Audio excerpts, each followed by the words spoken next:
Our topic for today is self-connection.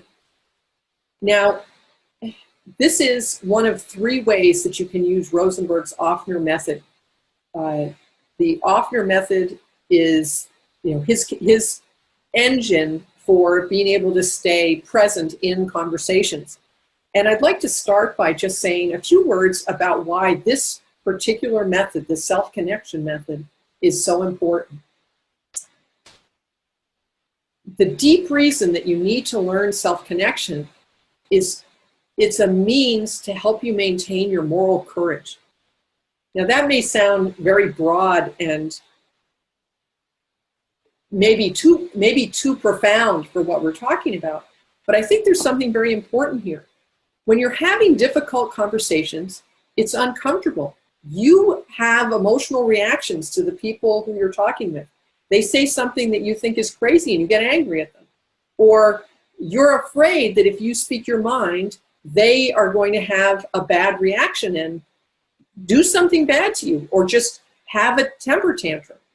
It's when you bring in other people into the situation, everything becomes more complicated because you don't really know how they're going to react. And if you're talking about a difficult issue, there is always a chance that they're going to react badly. And so I think the reason that we have trouble having difficult conversations is because of these fears. There's fear of you're losing control if you get mad. There's fear of they're losing control if you say something that is a trigger for them. And then there's just the general thing, fear of a misunderstanding or something getting said that then affects the relationship in a way that you don't want it to happen. And of course, conversations are real time.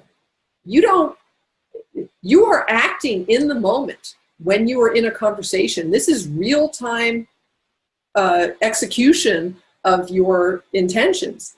And it's not like when you write an email and you can edit it. It's not like when you're sitting at your desk figuring out what you're going to do. It happens, and it happens fast, and it happens without your direct control over the repercussions. And so there is fear in having difficult conversations. And what you need is you need to have tools so that you can stay connected to your values and act on your values, not on the basis of the fear. And that's basically an act of courage. That's what courage is. Courage is integrity applied to action. You have an idea that something is a value, you want to act to gain or keep it. Part of that is to defend it in public.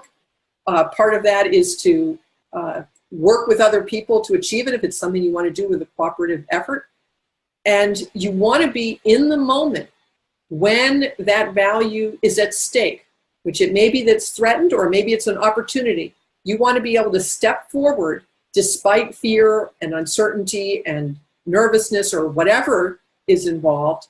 And you want to be able to step forward and seek out that value. And so I really think that the main issue in Rosenberg's Offner method is that it helps you maintain that connection with yourself and your own values so that you have that foundation on which you then step toward your values and act toward your values. And that's what courage is about. That's what moral courage is. So and the key to that is you being in touch with your values. The point is you want to, in this conversation, you want to be aware of your top values and acting toward them. And the key to that is self-connection.